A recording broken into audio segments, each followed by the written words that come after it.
Bonjour, Bonjour à tous. bienvenue dans ce dernier live de l'année. On va parler d'éco-conception. L'idée, ça va être d'essayer de voir comment on peut limiter l'impact de son site internet. En gros, essayer de faire des sites qui polluent un peu moins. Moins énergivore. Exactement.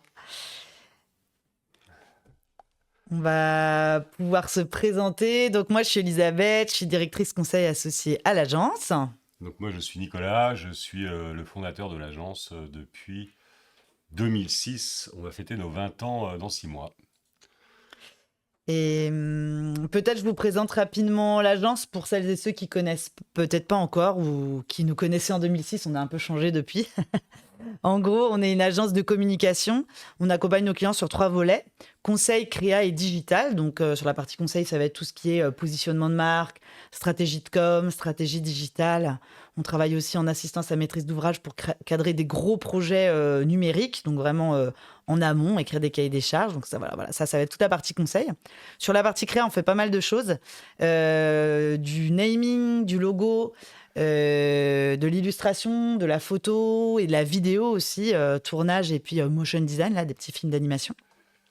Et sur la partie digitale, qui va être un peu notre sujet du jour, on fait des sites internet, des intranets, extranets et des applications métiers. Et donc, c'est vrai que ces dernières années, sur la partie site web, et puis ça vaut aussi pour intranet, extranet, appli, même si appli, ça va être souvent un peu moins énergivore quand même, on s'est de plus en plus posé la question de l'impact de ces sites-là. Donc, on s'est pas mal renseigné sur le sujet, formé sur le sujet. Et donc, c'est toujours intéressant aussi pour nous de repartager ça avec nos clients, avec notre communauté, pour que... parce qu'en fait, c'est un sujet qui n'est pas si simple que ça. Vous allez voir, il y a plein de curseurs sur lesquels on va pouvoir agir pour pouvoir limiter l'impact d'un site. Il y a des questions aussi qu'on va se poser parce que parfois, on va peut-être renoncer à certaines choses ou faire autrement. Et donc, c'est intéressant de pouvoir aller dans ce niveau de détail avec vous. Et puis, peut-être vous présenter aussi de la com et des chouquettes. Vous dites, c'est quoi le rapport avec Concept Image? Si vous ne connaissez pas encore ce dispositif, en gros, c'est notre média. Et donc, notre mission, c'est d'aider en fait les responsables marketing et com à apprendre en s'amusant, parce qu'on est tous un peu pareils. On sait qu'il faut faire de la veille, on sait que les technos, elles évoluent super vite, que les tendances évoluent vite. Et c'est pas facile de se trouver du temps dans son agenda pour le faire, parce qu'il y a toujours des urgences plus prioritaires. On est rattrapé un peu par le quotidien. Donc c'était ça le sens de la com des chouquettes, c'est de se dire, nous, on va structurer notre veille et puis on va vous la partager dans ces rendez-vous mensuels qu'on a ensemble depuis pas mal d'années. 6-7 ans. Je sais pas, je suis nulle en date, mais si tu le dis, ça doit être ça. Ça fait un moment en tout cas. Ouais, 2019, 18, ouais. 2018-2019. Exactement. Et donc, ça s'incarne par un live Twitch par mois et puis aussi des contenus qu'on vient proposer en complément. Vous nous trouverez aussi sur Deezer et Spotify avec notre podcast de la com et des chouquettes. On publie aussi des articles de blog sur notre site internet Concept Image où vous avez des conseils pratiques sur des outils, des méthodes de travail, comprendre des évolutions aussi dans nos métiers. L'idée, en fait, c'est de partager vraiment toute notre propre veille, c'est ça, et pouvoir la mettre à disposition de la communauté pour pouvoir elle-même se l'approprier et progresser au quotidien dans un métier qui évolue en permanence, quoi. C'est bien ça l'enjeu. Exactement. Et donc, vous pouvez nous retrouver, petite page de pub pour notre page LinkedIn, mais c'est important.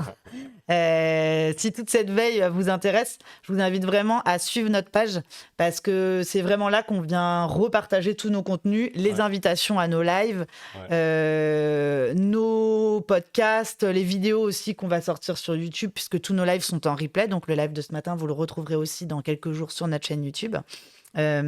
L'accès à nos livres blancs, c'est pareil, les slides qu'on va vous partager ce matin, comme tous nos lives, vous allez les retrouver en téléchargement sur notre site web. Donc vraiment, tout va être centralisé sur la page LinkedIn. Donc abonnez-vous, ça prend 2 secondes. Et comme ça, vous perdrez aucune info. Je voulais vous dire aussi que... donc là, peut-être, vous avez juste cliqué sur un lien pour nous rejoindre et vous pouvez nous suivre sur notre chaîne Twitch. En revanche, si vous souhaitez échanger avec nous, interagir, poser des questions dans le chat, il faut que vous soyez connecté, il faut vous créer un compte sur Twitch. Donc si vous n'en avez pas encore un, faites-le, ça prend 2 secondes. Et ça va rendre le live vachement plus intéressant, Ouais. d'abord pour vous, plus sympa pour nous aussi. Plutôt que de parler juste à une caméra, on sera content de pouvoir échanger avec vous en vrai. Si vous avez des questions, si vous avez des retours d'expérience à partager. Et puis vous allez voir, il y a aussi des petits moments dans le live où vous nous mettez au défi. Donc pour nous mettre au défi, il faut nous rejoindre dans le chat. Et puis aussi, certainement, il faudra que vous interagissiez pour pouvoir donner votre avis, pour pouvoir on va vous poser des questions en direct. Et donc, c'est bien de vous connecter pour être prêt à répondre aux questions qu'on va vous poser. Exactement. Et d'ailleurs, on a une première question. C'est parti. J'espère que vous êtes bien connectés tous. C'est plus pour savoir, voilà, en se lançant, comment vous vous sentez sur la thématique. Est-ce que vous pouvez nous dire votre connaissance de l'éco-conception de 1 à 5, A étant une connaissance inexistante, à 5, vous êtes des cadors de l'éco-conception. Ça nous permet aussi de cerner... Dans ce cas-là, s'il y en a qui répondent 5, bah, peut-être on va leur donner la parole. Exactement, et on sera ravis de vous écouter. Non, mais en vrai, c'est très bien s'il y a des gens qui sont experts du sujet, d'échanger aussi sur leur expérience. C'est super. Ouais. Donc, allez-y. Et alors, je suis pas sûre de... T'es pas connecté?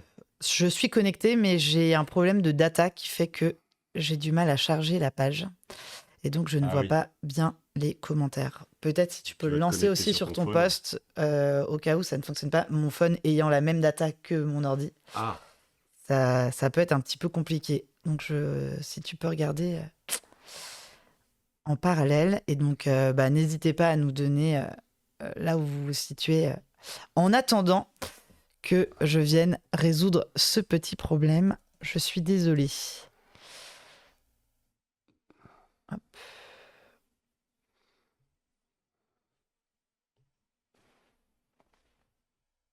Et on va enchaîner.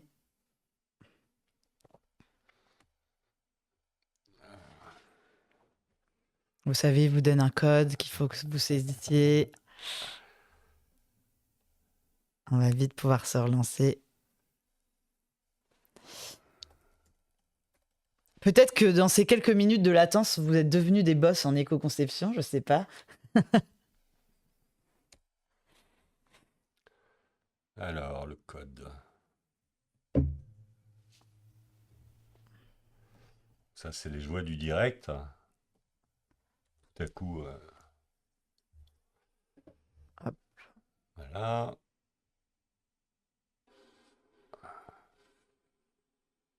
Chanson années 80, d'accord.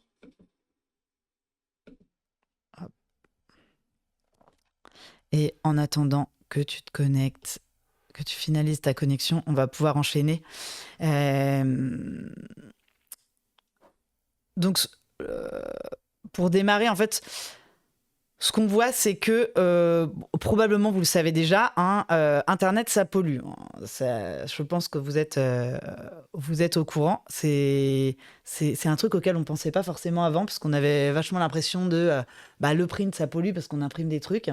Et dès qu'on dématérialise, c'est plus écologique. Et en fait, ce réflexe, il n'est pas toujours... il est plus toujours d'actualité, parce qu'un site web, ça va consommer de l'énergie. D'une part, parce qu'il va être hébergé sur des serveurs qui fonctionnent 24 heures sur 24, 7 jours sur 7, qu'il y ait des visiteurs ou non. Alors, vous allez voir quand même que plus il y a de monde sur votre site, plus il va y avoir d'appels à des ressources. Donc, ça va aussi potentiellement être plus énergivore. Mais déjà, de base, votre site, il consomme. Et ce qu'on héberge, en fait, aujourd'hui, le Internet d'aujourd'hui est vachement plus polluant qu'Internet de début de concept image il y a 20 ans. Déjà, en 10 ans, le poids médian d'une page web a doublé. Je pense que vous le voyez, c'est parce qu'il y a de plus en plus d'images, de vidéos, d'éléments qui bougent sur les sites. Chaque visite va transférer plus de données et donc va consommer plus d'énergie côté serveur et côté utilisateur. Donc, la vraie question aujourd'hui, c'est comment on fait les bons choix sans dégrader l'expérience utilisateur, la marque ou le business. Parce que c'est vrai que parfois, nous, on entend des clients qui disent « Bah ouais, moi, ça m'intéresse d'aller dans l'éco-conception, mais je veux pas avoir un site moche, quoi. » On a un peu l'impression qu'on va avoir quelque chose de très décharné et qu'en fait, si on veut pas polluer, il faut qu'on ait une page blanche avec du texte en noir et basta, quoi. Ça peut être un parti pris créa, pourquoi pas, mais je suis pas sûre que ça fonctionne pour toutes les marques. Donc l'idée, c'est de voir comment on peut quand même exprimer toute votre personnalité, tout l'ADN de votre marque, faire des choses enthousiasmantes, sympas, mémorables pour vos utilisateurs. Et efficace aussi, parce qu'il y a aussi un enjeu d'efficacité, quoi. Évidemment. Servir les objectifs dans le cas d'une refonte de site web. C'est vrai que se poser la question de l'éco-conception, c'est important, mais il ne faut pas que ce soit au détriment donc de l'identité de la marque, comme tu dis, ni au détriment de l'efficacité au service des objectifs que vous avez. Vous avez un site qui doit générer des leads, il faut qu'il génère des leads quoi qu'il arrive. C'est clair. Et dans les entreprises, on peut observer ce type de situation un peu caricaturale. Un peu caricaturale, mais vous allez nous dire si c'est comme ça dans vos boîtes. La RSE pousse à réduire l'impact. La directrice commerciale, elle veut de la performance, des leads. L'équipe com veut faire des trucs beaux. Et la DSI veut de la sécurité. Vous, au milieu de tout ça, va falloir aligner tout le monde pour atteindre vos objectifs. On a l'habitude dans la com. Hein. On a l'habitude, et d'ailleurs, tout le monde a raison. Et c'est ça qui est intéressant, c'est que chacun est dans son rôle. Chacun va pousser ses objectifs. Ce qui est important, c'est que tout le monde se parle pour qu'on puisse avancer. Et en fait, le résultat, c'est que l'éco-conception est parfois perçue comme complexe. Parce qu'on se dit, attends, est-ce que c'est technique? Est-ce que c'est créa? Ça peut être un peu flou aussi, voire risqué. On a l'impression qu'on change complètement de stratégie et que maintenant, on va passer sur un site éco-conçu, alors qu'avant, on faisait un site, je sais pas, crado, non. Pas éco-conçu. En tout cas, mais en fait, et ça se trouve, il était peut-être déjà pas mal du tout, mais on ne le savait pas. Et on peut avoir un petit peu peur de se lancer dans ce type de démarche en se disant, est-ce que ça va dégrader, en effet, la performance de mon site, par exemple. Donc, respirez. On va vous aider à trouver des solutions pour essayer de concilier tout ça. Et l'objectif de ce webinaire, c'est vraiment de vous donner un cadre clair pour avancer sans opposer écologie, expérience et performance, parce que vous allez voir que c'est d'ailleurs plutôt aligné. Et c'est ça qui est super. Donc voilà ce qu'on vous propose de parcourir ensemble ce matin. 1, on va aller un petit cran plus loin sur c'est quoi l'éco-conception. 2, comment on s'y prend. 3, comment évaluer aussi l'impact de votre site internet. Ça, c'est pas évident. Donc si vous avez déjà un site, vous allez avoir quelques éléments de mesure. L'idée, c'est d'avoir des outils un peu pratiques, opérationnels, pour pouvoir mesurer la réalité du niveau d'éco-conception de votre site, quoi. Exactement. Et puis, c'est pas parce qu'il est de couleur verte qu'il est éco-conçu, spoiler. Ça suffit pas, en fait. Et aussi, vous savez, maintenant, à la fin de tous nos lives, on a un petit quart d'heure IA. Ouais. Donc, on regardera aussi quelle est la place de l'IA dans ce sujet d'éco-conception. Alors, je te passe la main sur la définition des termes du sujet. Tout à fait. L'éco-conception, qu'est-ce que c'est ? En fait, globalement, l'éco-conception, c'est d'essayer d'avoir un site qui soit le moins consommateur d'énergie possible, hein, c'est ça l'enjeu, le moins énergivore possible, pour pouvoir respecter au mieux l'environnement, sans négliger que ce soit les performances, l'identité, tous les objectifs, tous les enjeux qui sont associés à la création d'un site internet, quoi. Et ce qui est intéressant, c'est que l'éco-conception, c'est pas juste la page que peut voir l'internaute, c'est aussi comment est-ce que le site est développé, comment le site a été conçu, et aussi comment le site va vivre dans le temps en termes d'hébergement, d'usage et d'évolution. Donc c'est vraiment une réflexion qui n'est pas simplement une réflexion sur ma page d'accueil, mais qui est vraiment une réflexion globale dans le projet de conception jusqu'à la vie au quotidien du site internet. Et donc, comme on le disait, voilà, parce que c'est toujours un peu le stress, oui, mais bon, si c'est un site complètement décharné, sur lequel on peut rien faire, non, moi je veux pas un site éco-conçu. Donc voilà, donc ça fait partie des exigences dans la démarche d'éco-conception d'un site internet, c'est s'assurer, en effet, qu'il soit pas moche, véritablement qu'il puisse incarner l'identité de la marque, et puis qu'il soit efficace et qui fonctionnent, quoi, hein, qui servent les objectifs. Et là aussi, nos intérêts sont alignés parce que nos collègues au studio n'ont pas du tout envie de faire des sites moches. Ouais, mais ils ont envie de faire des sites éco-conçus quand même. Ouais, ouais, tout à fait. Donc c'est un vrai challenge. C'est un vrai challenge. En fait, en gros, vous l'avez compris, hein, l'éco-conception, ça veut dire faire des choix. Ça veut dire placer un curseur à un endroit par rapport à des problématiques ou jusqu'où on va en termes de, je sais pas, par exemple, taille d'image. Évidemment, la taille des images, c'est un enjeu majeur dans l'éco-conception. Jusqu'où on est prêt à aller pour avoir un site moins énergivore avec des images plus petites, mais quand même un site un peu incarné où l'internaute est un peu immergé dans l'univers avec des images suffisamment grandes. Donc en fait, tout est, tout est question de choix, tout est question de où est-ce que je place le curseur, comment j'arbitre sur ce qui est vraiment essentiel pour moi, en fait, hein, encore une fois, en termes d'impact, enfin d'impact au niveau global, quoi, que ce Ouais. soit de l'impact d'efficacité, de l'impact d'incarnation de marque et de l'impact en termes d'énergie consommée. Voilà. Et puis, au-delà de ça, voilà, c'est ça, c'est faire la part entre ce qui finalement n'est pas vraiment utile, qui est plutôt dans les usages où on a l'habitude, donc on fait comme avant, et puis finalement on se rend compte que c'est pas forcément utile, ça consomme de l'énergie, donc on fait l'impasse dessus. C'est vraiment, en gros, c'est ça Mm. l'enjeu autour de l'éco-conception.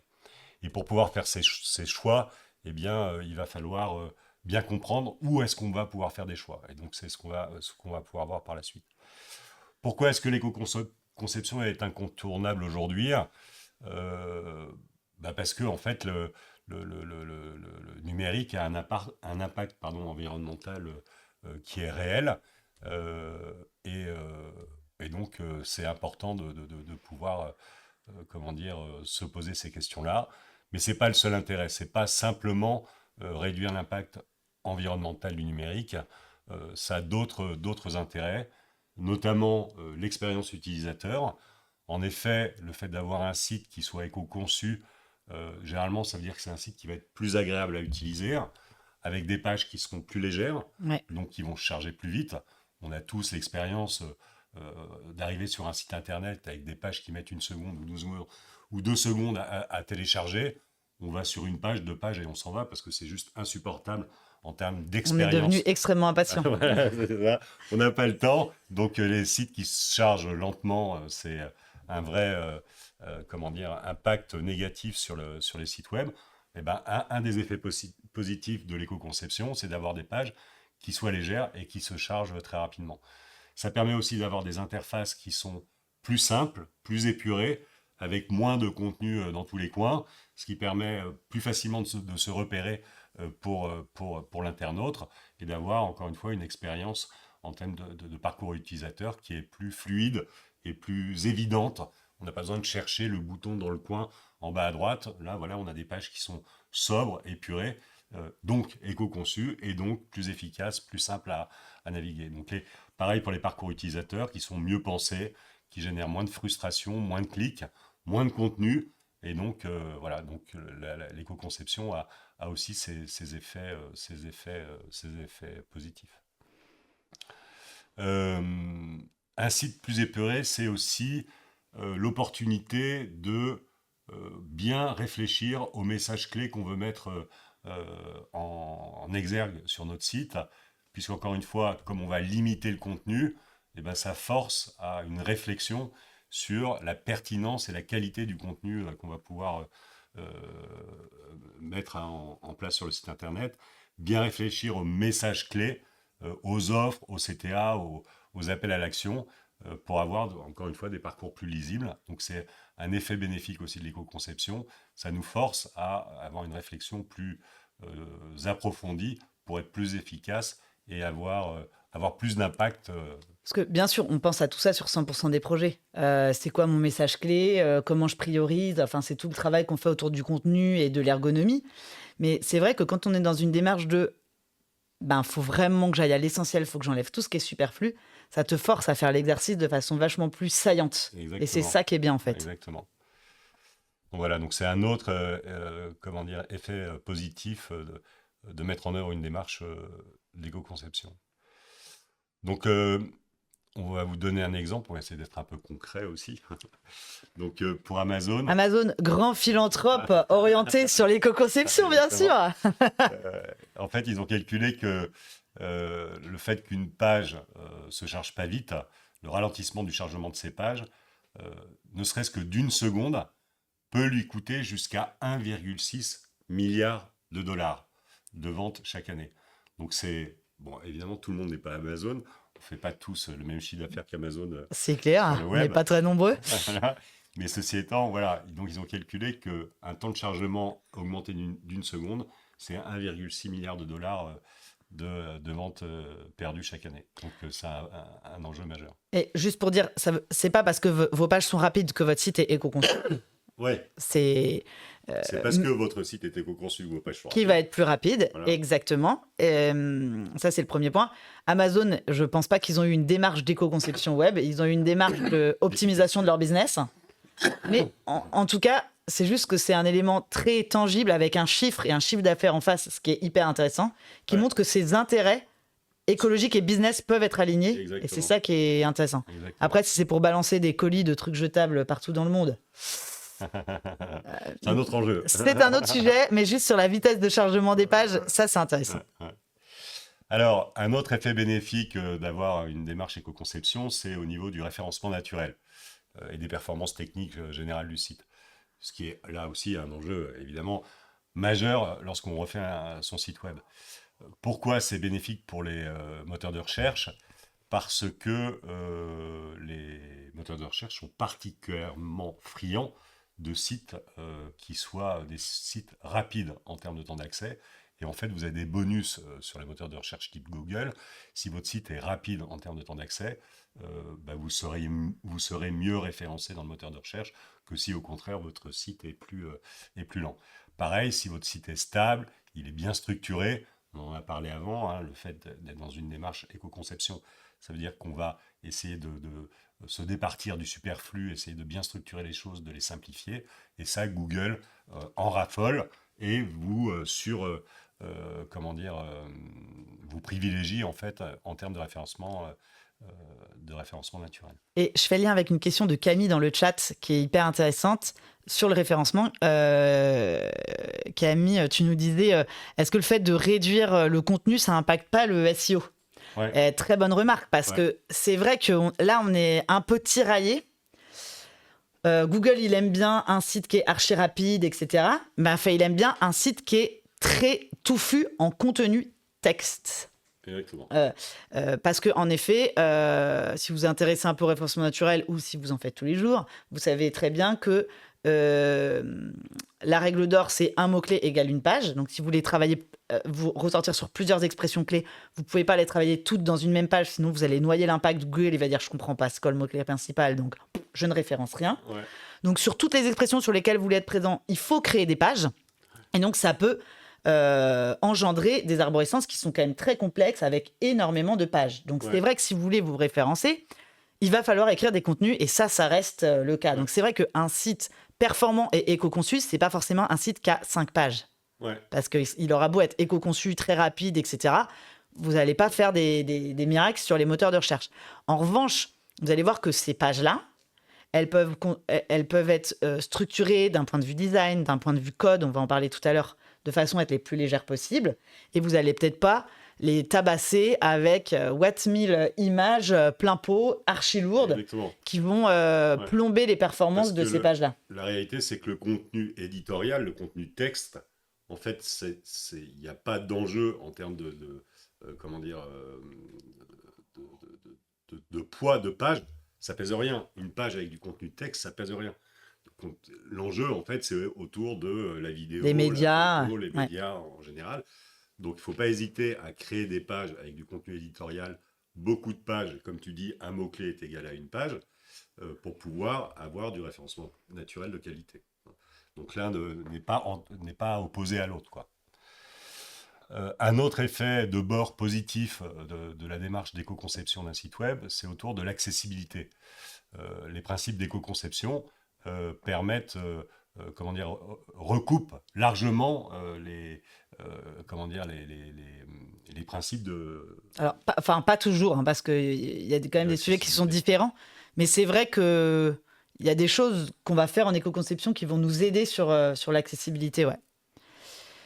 Notamment, par rapport à des problématiques d'accessibilité sur la difficulté à se repérer dans une page et tout. De fait, si vous avez une page, comme on le disait précédemment, qui est plus simple, qui est axée sur un message clé essentiel et que tout ce qui est périphérique, vous faites l'impasse dessus, et pour l'accessibilité, c'est beaucoup plus simple pour les gens qui ont des problèmes 10 par exemple, d'avoir des pages bien structurées avec un seul message clé, quoi.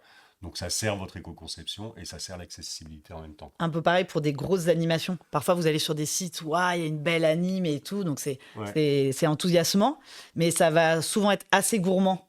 Donc, plomber les performances de votre page. Donc, pour l'éco-conception, c'est pas super. Ouais. Et en termes d'accessibilité, il y a plein de gens qui vont être... même si vous dites « Waouh, ça déchire, c'est trop bon, c'est éclaté », ça peut perdre certains utilisateurs. Ou ceux qui ont un handicap visuel vont passer complètement à côté, par exemple. Exactement. En revanche, en accessibilité, il y a des choses comme les contrastes, des choix dans des typos, des balises à bien renseigner, etc. Où ça n'a aucun rapport avec l'éco-conception. En revanche, ça reste un sujet...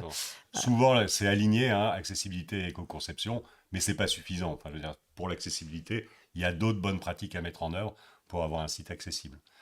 Mais voilà, c'est pas antagoniste, quoi. Au contraire, c'est très souvent aligné. Un autre effet bénéfique, c'est autour des coûts de maintenance de votre site. On en parlait, l'éco-conception, c'est pas juste avoir une page d'accueil qui soit éco-conçue, c'est vraiment un processus de la conception du site jusqu'à sa maintenance et ses mises à jour au fil des années et son hébergement. Donc la bonne nouvelle, c'est qu'un site éco-conçu, c'est plus sobre et plus économique sur le long terme aussi pour vous. Donc c'est un vrai effet bénéfique. C'est plus sobre, évidemment, parce qu'il y a moins de contenu et donc ça coûte moins cher. En hébergement, on a besoin de moins d'espace. Et puis techniquement, on en parlera tout à l'heure, mais généralement, ça a été mieux développé, ça a été développé de façon plus sobre et plus simple. Et c'est la raison pour laquelle ça sera plus simple aussi à maintenir dans le temps. Moins de développement, maintenance plus simple et des évolutions plus faciles à mettre en œuvre, à anticiper également. Donc, voilà. Et juste préciser, c'est quoi développer de façon simple, parce que ça peut paraître un peu ésotérique quand on n'est pas dev. Et nous ne sommes pas dev d'ailleurs, mais on a la chance de bosser avec des devs toute la journée. En gros, c'est quoi? C'est comme parfois on entend le code est propre, on est là. Qu'est-ce que ça veut dire? En gros, c'est qu'il faut que le code il soit le plus court possible et le plus explicite possible. En fait, il y a plein de façons de développer un site web, il y a plein de façons d'écrire son code. Et d'ailleurs, nous, on fait très attention à ce que tous nos développeurs écrivent leur code de la même façon, comme ça, ils peuvent se refiler les projets et on partage les bonnes pratiques. Mais il peut nous arriver de challenger un site d'un client qui a été développé par une autre agence, c'est pas développé comme nous. Donc, c'est juste pour vous dire déjà, il y a plein de façons de développer. Et ensuite, un développement qui est bien fait, c'est un code qui est le plus court possible. On va dire qu'on fait un travail pour minifier le code, pour le rendre le plus court possible. En fait, ça va faire en sorte que ça va être plus rapide. Et quand c'est court et que c'est explicite, ça n'a pas besoin d'être expliqué. Ah, j'ai codé ça comme ça dans une doc en parallèle. Ça veut dire que quand un développeur va se replonger dans le site 2 ans après, c'était peut-être même pas lui qui l'avait développé, mais c'était un collègue, pour le faire évoluer. C'est comme quand vous devez vous replonger dans une doc. Si la doc est courte et claire, ça va être beaucoup plus simple. C'est exactement pareil pour le code. Et donc, ça va être beaucoup plus facile de rajouter une fonctionnalité plutôt que de se dire « Oh là, comment a été fait ce machin-là ? Je vais faire un truc, on va voir si ça passe. » Donc, si c'est plus facile à faire évoluer, vous limitez le risque d'engendrer des bugs, des effets de bord, et ça va vous coûter moins cher parce que les développeurs, quand ils vont rajouter des fonctionnalités, ils vont y passer vachement moins de temps. Donc, c'est hyper bien aussi pour vous, quoi. Et notamment si c'est un autre développeur 3 ans après, il se retrouve dans le code et c'est plus simple de faire les mises à jour et la maintenance du site à proprement parler. Carrément. Donc un autre effet de bord positif de l'éco-conception sur la durée. J'ai vu qu'il y avait une question dans le chat de Steph pour la vidéo, on va en parler juste après. Et Camille, tu disais certaines agences annoncent un site éco-conçu avec un coût plus élevé du fait d'utiliser une techno plus spécifique. Comment ça peut s'expliquer ? En effet, il y a plusieurs moyens de faire de l'éco-conception. C'est vrai qu'il y a des... Moi, j'ai vu des boîtes qui avaient développé des CMS Dédié, ouais. soi-disant éco-conçus. Je dis soi-disant, c'est pas... je sais pas, j'ai pas mis les mains dans le cambouis, donc j'en sais rien, mais c'est ça qui est affiché. Donc peut-être que s'ils ont développé leur propre solution technique, bah, il faut l'amortir. Et donc c'est plus cher. Ouais. Nous, à l'agence, on travaille sur 2 technologies qui sont toutes les 2 open source. On travaille sur WordPress, d'une part, et Laravel, qui nous permet de faire du développement spécifique. Donc, ce n'est pas des technos que nous, on a développés chez Concept Image. C'est utilisé par des développeurs partout dans le monde. Donc, on n'a pas besoin d'amortir un investissement qu'on aurait fait initialement.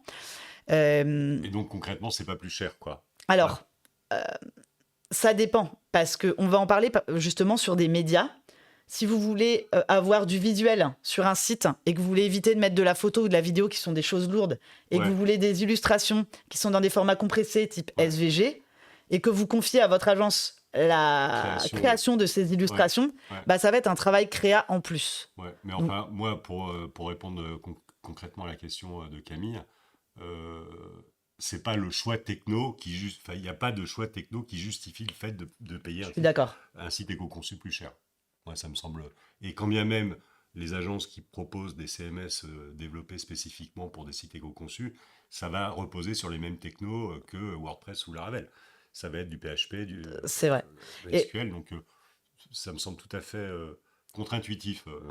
Après, il y a un autre point que j'ai vu aussi, c'est qu'il y a des agences, nous, c'est pas notre cas parce que c'est pas notre typologie de client, mais qui vont proposer des sites sans back-office. Et ça, c'est hyper bien pour l'éco-conception parce que c'est vachement plus léger. Tu n'embarques pas une interface d'administration et en fait, ton site, il est statique. Et donc, il n'y a pas de débat, c'est vachement plus léger. Ça veut dire quoi ? Ça ne justifie pas que ce soit plus cher. Alors, c'est pas plus cher à concevoir. En revanche, ça va être plus cher dans le temps parce que si vous voulez faire des évolutions sur votre site et changer ne serait-ce que des contenus, je veux rajouter une page, et ben vous allez être tributaire de votre agence. Et donc, sur le long terme, ça va vous coûter plus cher parce que dès que vous voulez faire une modif, un ticket et vous devez payer du support pour faire des évolutions, sauf si vous savez développer. Donc ça peut être intéressant pour des boîtes qui veulent aller très très loin dans l'éco-conception et qui ont un site éphémère. Je sais pas moi. Vous organisez un événement et vous mettez toutes les infos de l'événement et puis à l'issue de l'événement, de toute façon, et le mieux pour l'éco-conception, ça sera de le mettre hors ligne, puisqu'il ne consommera plus rien. Et bien là, ça a du sens. Par contre, si c'est le site de votre marque qui doit évoluer avec des articles de blog, des contenus pour rester à jour sur le SEO, des nouveaux produits, bah là, il vous faut un back-office. Donc, on va plutôt essayer d'avoir une techno du marché qui est propre, type WordPress. J'ai pas d'action chez WordPress, ça peut être un autre CMS, mais qui va être bien développé à tous les niveaux. Et ces niveaux-là, on va les regarder ensemble. Alors, comment on s'y prend ? C'est vrai que le sujet, il est vaste. L'ADEME a recensé 115 bonnes pratiques d'éco-conception web. Vous n'êtes pas couchés, la journée va être longue. Bonne nouvelle, on les a regardées et on les a décortiquées. La première phase, tu en as pas mal parlé, Nicolas, c'est de décider ce qui est vraiment utile. Et on va commencer par les fonctionnalités. C'est hyper intéressant cette stat. 80% des fonctionnalités créées pour les utilisateurs sont rarement utilisées et quasiment 1 sur 2 ne le sont jamais. Donc nous, on se dit « Ah ouais, on va mettre ça, c'est sûr, les gens vont faire ça. » Ben, c'est pas forcément de ces fonctionnalités-là que nous, on aurait imaginé, dont l'utilisateur va avoir vraiment besoin. Un bon exemple, c'est le moteur de recherche. Il y a une époque, en fait, tout le monde nous disait « Il faut absolument que j'ai un moteur de recherche sur mon site internet. » Bah, typiquement, le moteur de recherche, alors évidemment, sur des sites avec des catalogues produits énormes et tout, c'est justifié, mais sur 90% des sites internet, ça n'a aucun intérêt de mettre un moteur de recherche. Donc là, c'est le bon exemple de la fonctionnalité qui ne sert à rien. Donc, 3 questions à se poser pour éliminer tout ce qui n'est pas réellement utile. 1, est-ce que c'est utile pour l'utilisateur ? 2, est-ce que c'est vraiment nécessaire pour votre entreprise ? Et 3, est-ce qu'il y a une manière plus simple de répondre à cette attente ? Je prends un autre exemple. On a souvent pas mal de clients qui nous demandent des cartes interactives. Pourquoi ? Parce que je trouve que la carte, c'est souvent la représentation qu'on a juste dans notre cerveau de je veux représenter une information et je la vois en carte. C'est un peu notre réflexe. Mais après, on se dit, est-ce que le fait de faire une carte interactive sur mes pages, c'est vraiment le meilleur truc pour que l'utilisateur accède à l'information ? Une carte en mobile, parfois c'est petit, c'est galère. Ouais. La navigation n'est pas toujours évidente. Exactement. Tu descends, si tu veux descendre dans la page, ça descend dans la carte. Ouais, donc tu te retrouves de la Bretagne en Vendée. C'est pas ça que tu as demandé, quoi. Donc, et une carte, ça prend du temps à développer, ça va vous consommer. Et donc, au final, peut-être que si vous voulez juste que les gens sélectionnent une région en France pour accéder à la page qui présente les services dans sa région, il n'a pas besoin d'avoir une carte. Il sait où il habite, il sait où est sa société, et il va juste sélectionner dans un menu déroulant sa région et il va accéder à la bonne page. Voilà. Ou des filtres un peu bien pensés remplacent avantageusement une carte interactive. Donc c'est juste de prendre nos réflexes, nos premiers réflexes. C'est pas grave si on a d'abord pensé à une carte, parce que ça nous permet d'initier la réflexion sur le parcours utilisateur et de venir décortiquer ça et de se dire est-ce que j'en ai besoin ? Oui. Est-ce que l'utilisateur en a besoin ? Oui. Comment je le fais en plus simple ? Un autre exemple, c'est l'impression des pages. Ouais. Ça nous était demandé à une époque. Aujourd'hui, ça peut arriver. Ouais, mais c'est vraiment là, c'est bon. Est-ce utile pour l'utilisateur ? Dans la plupart des cas, pas vraiment. Ouais. Il peut y avoir des cas où c'est utile. Ouais. T'es une agence IMO. Ouais. Peut-être que tu veux que les gens puissent imprimer la fiche d'un bien. Ouais. Parce que tu vas avoir des gens en amont d'une visite, ils veulent avoir leur fiche. Avec la carte, l'adresse et tout. Pourquoi pas ? Et encore, ça se teste auprès des utilisateurs. Si c'est pas nécessaire pour votre entreprise, c'est peut-être un truc à laisser tomber, quoi. Et rendre une page imprimable, en fait, ça demande du temps et du développement, parce qu'il suffit pas d'ajouter un bouton imprimer. Il faut, dans le code, prévoir qu'on va transformer la page web en un document qui peut s'imprimer dans un A4 qui est propre, où on va enlever la navigation, où on va enlever des éléments qui viendraient polluer en fait cette impression. Donc en plus, c'est pas neutre. Donc le fait de se dire, en fait, c'est complètement superflu, j'enlève, ça vous fait un budget qui est plus raisonnable. Et ça, c'est sympa aussi. Outre le fait qu'en termes d'écologie, le fait d'engager l'internaute à générer des documents PDF qu'il va stocker sur l'ordinateur, voire qu'il va imprimer sur son imprimante, donc il va consommer du papier, de l'énergie, de l'encre, que sais-je. Donc c'est aussi, la responsabilité aussi, c'est d'essayer d'induire des comportements responsables de nos utilisateurs, quoi. Et les engager à imprimer la page, c'est pas sûr qu'on soit dans cette logique-là. Et c'est intéressant ce que tu évoques aussi, au-delà de l'impression, le papier et tout, c'est le stockage du document sur ton ordi. Parce que quand on parle éco-conception, on pense à son site web, mais en fait, votre site, il génère des données. Il génère des mails, il génère des documents. Et ça, c'est de l'espace de stockage. Donc, c'est intéressant aussi qu'on ait cette vue un petit peu plus globale. Donc, en gros, la meilleure optimisation, vous avez compris, c'est ce qu'on ne produit pas, en premier lieu. Je vous rassure, on fait quand même encore des sites internet avec des fonctionnalités, des contenus et tout. Alors, deuxième élément, concevoir sobrement l'interface. Donc là, on est vraiment sur la partie amont, sur la partie conception du site. Et donc, par rapport à l'interface utilisateur que vous allez proposer sur votre site internet, en termes du X, en termes du Y, on va voir ça par la suite. Donc, favoriser un design sobre et épuré, on en a parlé déjà, on l'a un peu évoqué précédemment. Créer un site qui soit respectueux de l'environnement, c'est adapter évidemment le graphisme. Ça tombe un peu sous le sens d'avoir une interface qui soit plus simple et un design qui soit plus épuré. Donc c'est ça l'enjeu. Mais, et on en a parlé aussi, un design sobre, ça ne veut pas dire un design pauvre. Encore une fois, c'est pas parce que mon site est éco-conçu que mon site va être moche. Okay, et ça, l'enjeu, c'est aussi un challenge pour l'agence. C'est un vrai challenge pour les créas de pouvoir concevoir une interface qui soit non seulement éco-conçue, mais qui incarne un peu la marque, qui est une identité à proprement parler. Je veux dire, on ne va pas se retrouver sur des pages Minitel, quoi. L'idée, c'est quand même d'avoir quelque chose. Et ça peut être un vrai challenge pour les équipes, pour les graphistes. Et donc, c'est assez intéressant. Voilà, donc ça, c'était le premier point, le design. Un autre point aussi qui favorise l'éco-conception, tu l'as évoqué rapidement aussi, c'est de dire plutôt que de mettre des vidéos, des animations, des photos, est-ce que vous ne pouvez pas substituer des éléments type iconographie, qui sont des éléments vectoriels, donc qui pèsent infiniment moins en termes de poids que des images à proprement parler. Donc des icônes, des illustrations, voilà. Autre bonne pratique en éco-conception, c'est les typos. En fait, plus vous mettez de typos, plus c'est lourd, puisqu'en fait, comment dire, les typos sont préchargés sur les ordinateurs des internautes qui consultent votre site internet. Donc, si vous avez 10 typos, eh bien, 10 typos sont téléchargés sur l'ordinateur de chaque internaute qui va consulter votre site internet. Donc, la bonne pratique, c'est de dire on se limite à 2 typos pour l'ensemble de notre site internet. Ce qui est largement suffisant Carrément. pour exprimer une belle DA Exactement. et pour éviter que l'utilisateur se dise waouh. Ouais, ça peut même vous desservir. Voilà, d'avoir 10 typos sur votre site web, en fait, on perd l'internaute, quoi. Une autre bonne pratique qui est intéressante, c'est penser au mobile first. Mobile first, c'est-à-dire réfléchir à l'ergonomie et au design de votre site internet, d'abord conçu pour un téléphone portable, avant de le penser pour un écran d'ordinateur. C'est ce qu'on appelle la démarche mobile first. En effet, il y a des contraintes supplémentaires sur un téléphone portable qu'on n'a pas sur un grand écran d'ordinateur. C'est que, évidemment, l'écran du téléphone est plus petit, donc ça force à réaliser d'entrée des arbitrages sur quels sont les éléments qui sont les plus importants, comment est-ce que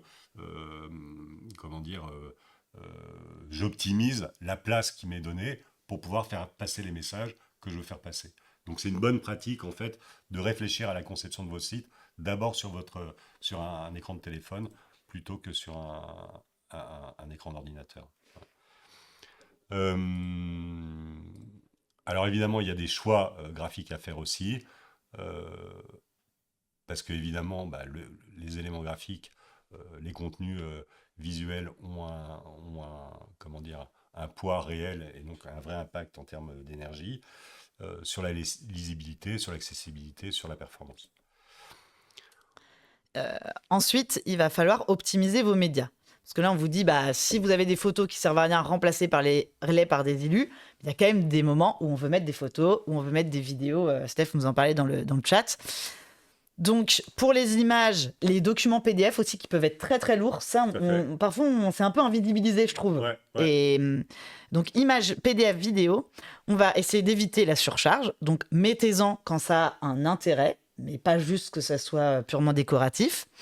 On va voir comment on peut optimiser le poids, utiliser des formats qui sont adaptés, comme le SVG et le WebP ou même le AVIF. Et puis, pour vos vidéos, héberger ces vidéos sur une autre plateforme. Donc, en gros, pour optimiser le choix de vos... donc, éviter la surcharge, ça vous avez bien compris. N'en mettez pas si ce n'est pas nécessaire.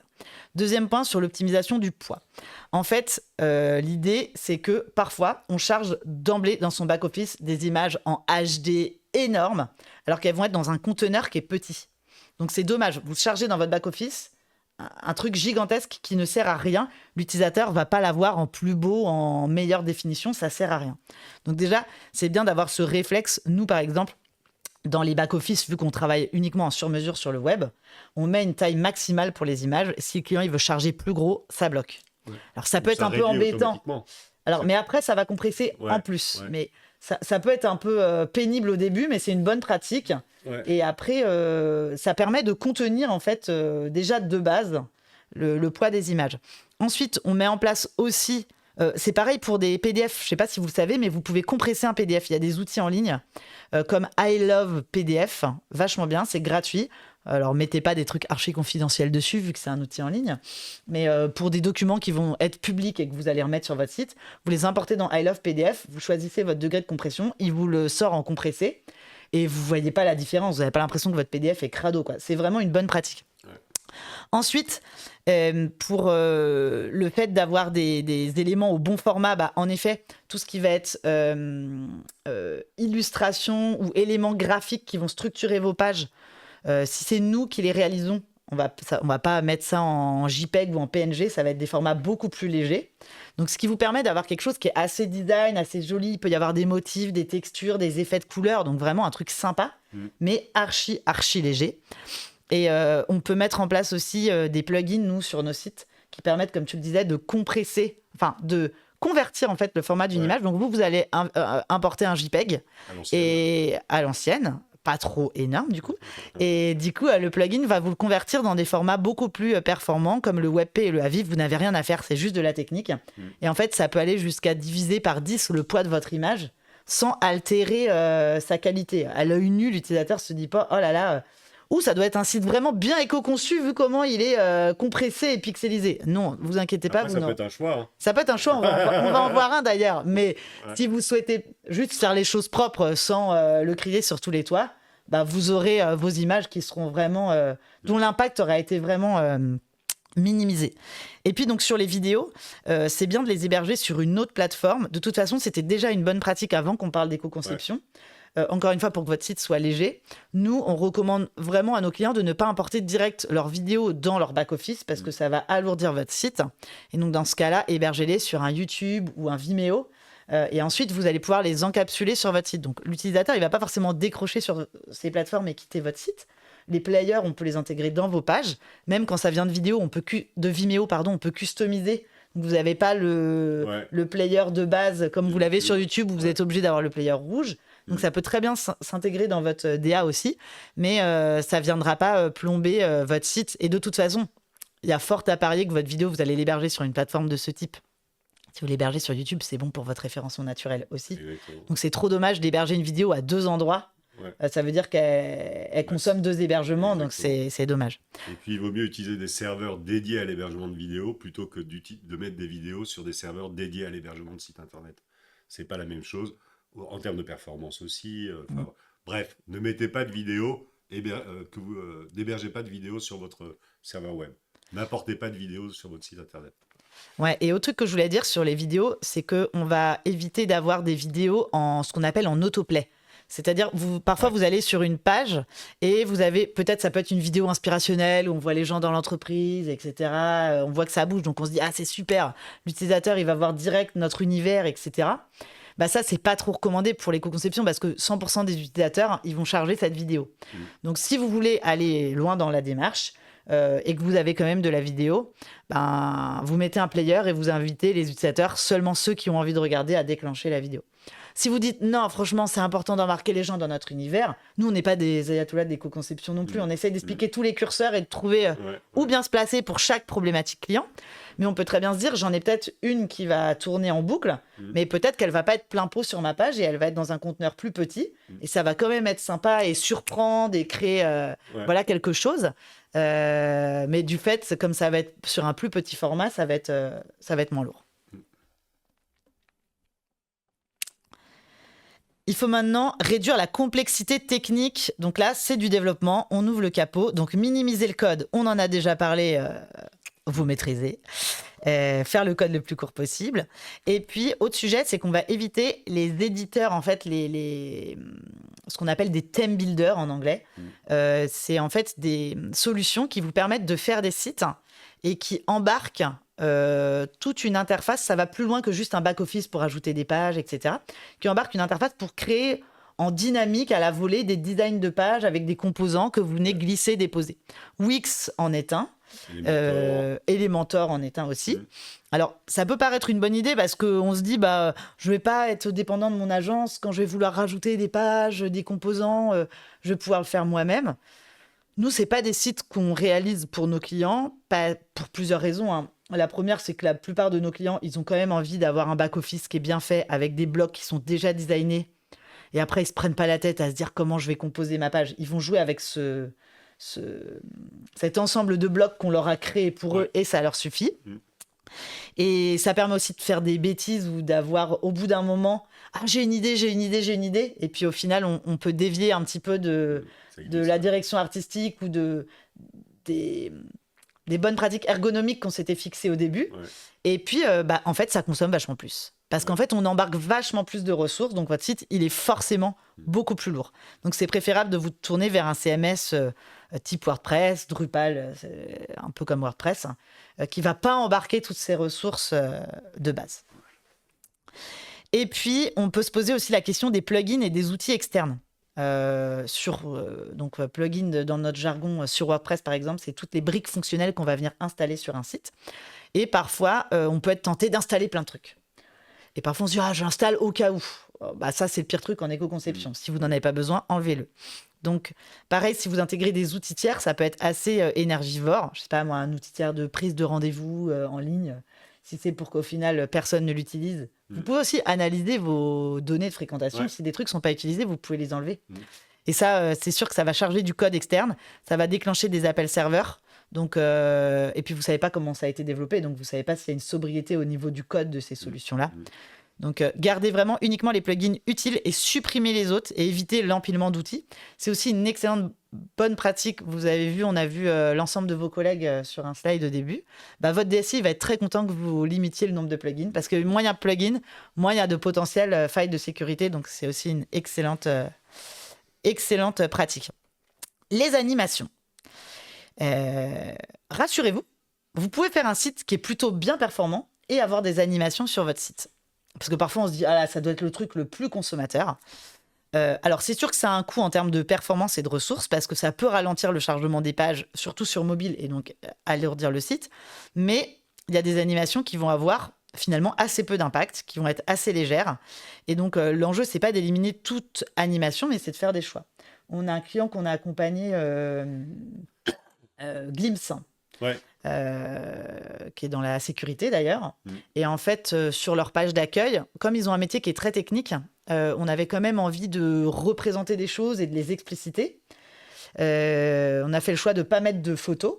Et donc, on a travaillé des schémas qui vont être animés. Et en fait, comme ça a été fait dans des formats qui sont archi-compressés chez nous, en fait, les performances de la page d'accueil sont plutôt bonnes, malgré le fait que ça bouge.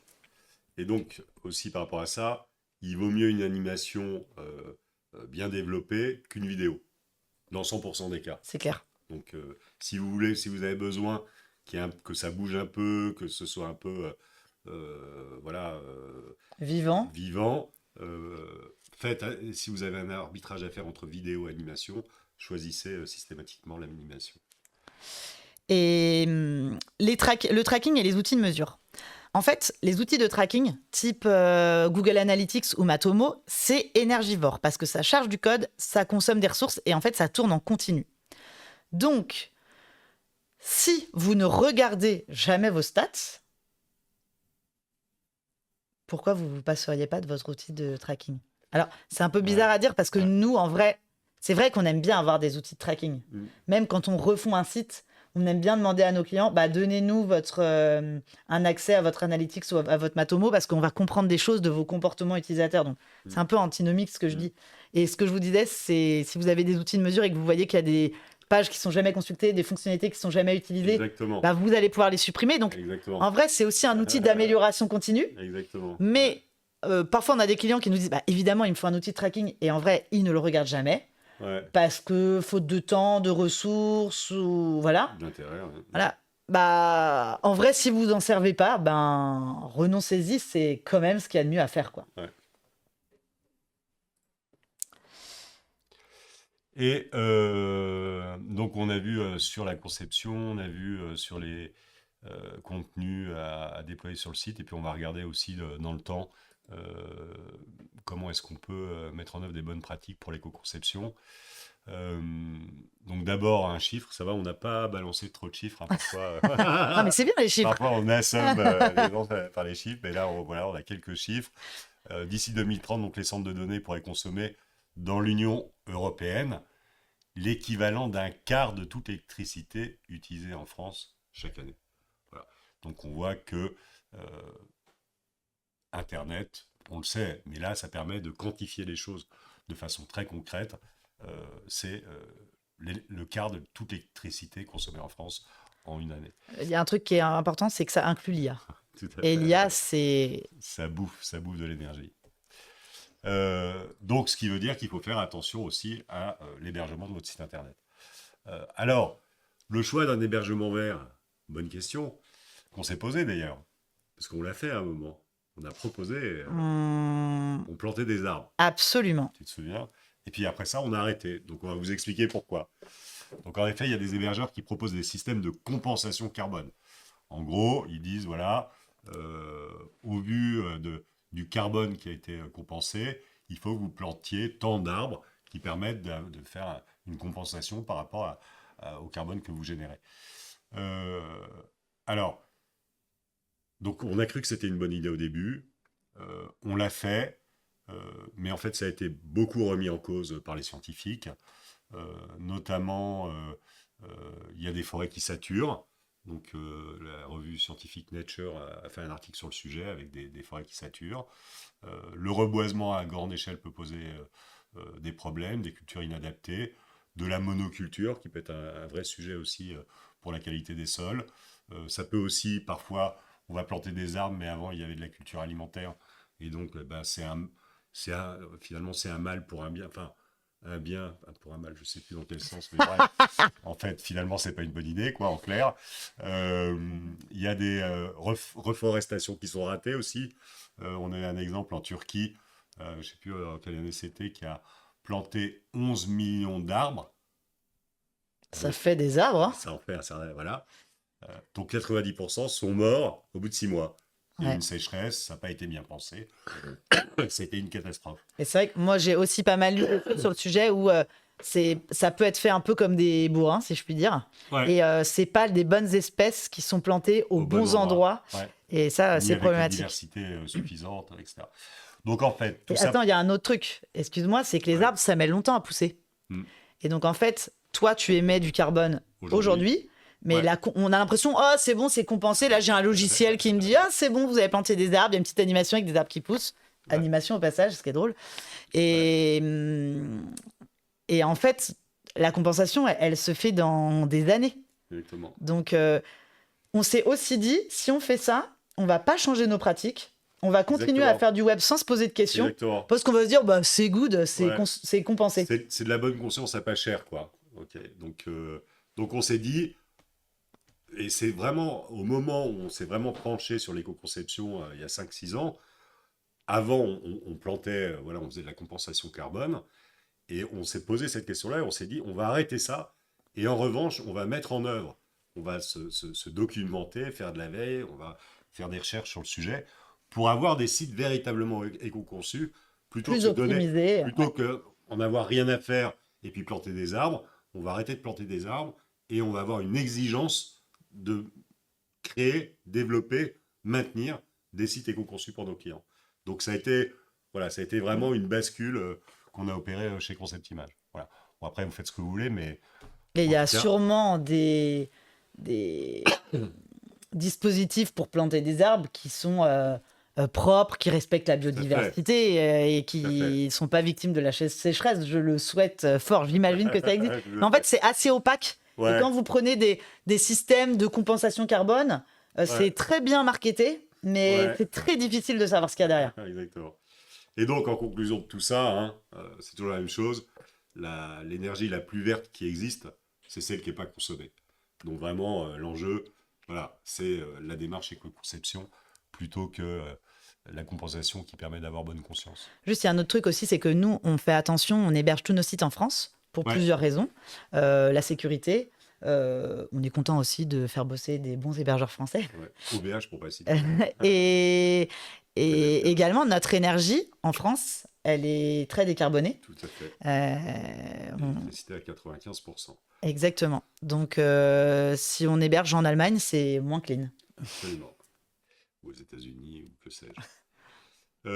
Une autre bonne pratique dans la durée, évidemment, c'est de nettoyer régulièrement votre bibliothèque de médias. Voilà, c'est-à-dire que dans votre back-office, vous avez la bibliothèque de médias, vous stockez toutes vos images, pas vos vidéos, on l'a vu, hein, mais toutes vos images sont stockées dans la bibliothèque de médias. Votre site, il évolue, vous le mettez à jour. Et puis, ma foi, il y a un certain nombre de photos, de médias, de PDF, que sais-je, qui n'ont plus d'utilité et qui sont toujours stockés dans votre bibliothèque de médias. Ou des trucs, vous avez fait des tests et vous n'avez pas viré les médias des tests. Ça peut être ça aussi. Donc la bonne pratique, évidemment, c'est de temps en temps aller dans sa bibliothèque de médias et faire un peu de ménage. Alors, à quoi ça ressemble un À site toi. éco-conçu? Ouais. En fait, C'est pas moche. on va vous montrer des exemples de sites qui affichent volontairement une démarche d'éco-conception. Après, ce que je voulais vous dire, c'est qu'il y a plein de sites qui, en vrai, sont bien faits et sont éco-conçus, mais ça se Ouais. voit pas parce qu'en fait, ils disent pas notre site est éco-conçu. Ouais. À peu près tous les sites créés chez Concept Image. Ça dépend quand même Mais de plus en plus. de la sensibilité de nos clients sur le Oui, sujet. c'est Mais vrai. ce qui est intéressant, c'est que quand on s'est lancé dans l'éco-conception, on s'est dit waouh, déjà, faut qu'on mesure. Parce que est-ce que ce qu'on fait aujourd'hui, c'est hyper crade ou Ou pas? pas, absolument. Donc, absolument. et d'ailleurs, on va vous partager des outils de mesure pour que vous puissiez regarder pour votre site. Ouais. Et en fait, moi, j'ai été assez surprise de certains sites, pas tous, hein, parce qu'on avait des vieux sites, voilà. Non, mais sur lesquels on n'avait pas forcément eu Cette exigence-là, d'exigence, mais même de performance, parce que c'était des sites très vieux. Ouais. Mais des sites assez récents, bah franchement, vu qu'on pensait au référencement naturel, à la vitesse de chargement pour les utilisateurs, Ouais. de fait, le Code site, propre, ouais. c'était plutôt bien fait. Et Ouais. donc, si on voulait aller plus loin, il y a toujours des choses à faire, hein, mais les efforts n'étaient pas démesurés. Ouais. Donc ça, c'est plutôt chouette.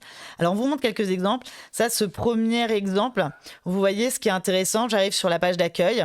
Bah, j'ai pas de vidéo, pas d'image. J'ai cette illustration qui permet d'apporter quand même un élément graphique. On se dit pas, oh là là, ils se sont pas foulés. Bah non, non, il y a quand même eu un travail. Mais de fait, bah, il y a très peu de photos sur le site et beaucoup d'illustrations qu'on va retrouver toujours dans le même style aussi, qui donne une vraie identité. On pourrait se dire, bah, je vais pas mettre des photos, je vais mettre des illustrations que j'ai trouvées dans des banques libres de droit ou générées par un Gemini ou un chat GPT. Ça, attention, parce que, bon, alors générer avec des IA, ça consomme beaucoup. Vous n'allez pas forcément avoir toujours le même style. Alors, même si, en vrai, les IA ont beaucoup progressé, vous pouvez créer plein d'éléments dans le même style, mais parfois, ça peut quand même un peu dévier au fil de l'eau. Ouais. Et en fait, vous allez charger des JPEG ou des PNG. Donc, même si vous, avec votre œil, vous dites c'est de l'illustration, c'est pas une illustration dans un format hyper compressé tel que nous, nos devs, l'implémentent sur le site. Absolument. Et donc ça, c'est un site qui est vraiment basse consommation. On le voit sur le design, on le voit sur le choix des médias, et ils ont même poussé ça au niveau de leur hébergement. C'est un site qui est auto-hébergé sur du matériel d'occasion. Alors je sais pas ensuite quelle est la robustesse de tout ça. Mais de fait, en tout cas, ils ont fait cet effort jusqu'au bout. Je trouve qu'il est intéressant. Ouais. Et en fait, chaque page émet en moyenne 1,5 g d'équivalent CO2. Peut-être ça vous parle pas du tout, mais vous allez voir, on a des comparateurs qui permettent de voir ça. Et en vrai, pour un site web moyen, pour un site web standard, une page, ça émet 6,8 grammes. Donc, c'est bien d'avoir cette ordre de grandeur, c'est à peu près 7 grammes. Ouais. Et quand vous allez regarder vos pages, ça se mesure vraiment à la page, ça se mesure pas à votre site, hein.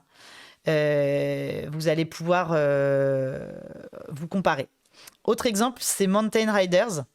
Donc là, c'est pareil, beaucoup d'utilisation d'illustrations et de la photo. Ouais, franchement, il y a un truc en tout cas, tu t'en souviens. Il y a une vraie identité, ouais. Et en fait, ce qui est intéressant, c'est qu'ils combinent de l'illustration et de la photo. Vous voyez les montagnes à droite, là en bleu, c'est de la photo. Ouais. Mais en fait, ils ont apporté un filtre, un traitement un peu particulier pour que ça ait une vraie identité. Et du coup, ce traitement-là, il permet de compresser énormément l'image sans qu'on ait l'impression que ça soit dégradé. Exactement.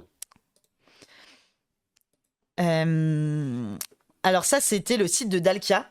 C'était intéressant. On a remis d'ailleurs la pop-up. Je ne sais pas si elle y est encore parce qu'ils avaient mis cette pop-up au moment de la mise en ligne de leur site. Ils avaient mis cette petite pop-up. Non, votre écran n'est pas cassé et nos graphistes ne sont pas en vacances. Où ils expliquaient pourquoi ils sont allés dans une démarche totale éco-conception sur ce site. Et c'est vrai que vous voyez que les photos, je ne sais pas si vous le voyez un petit peu sur la droite, c'est pareil, on a ce côté un peu filtre, un peu spécial où on vient retravailler l'image. Et on peut avoir l'impression qu'il y a un bug, il n'y a plus que le vert dans la cartouche de l'imprimante, quoi.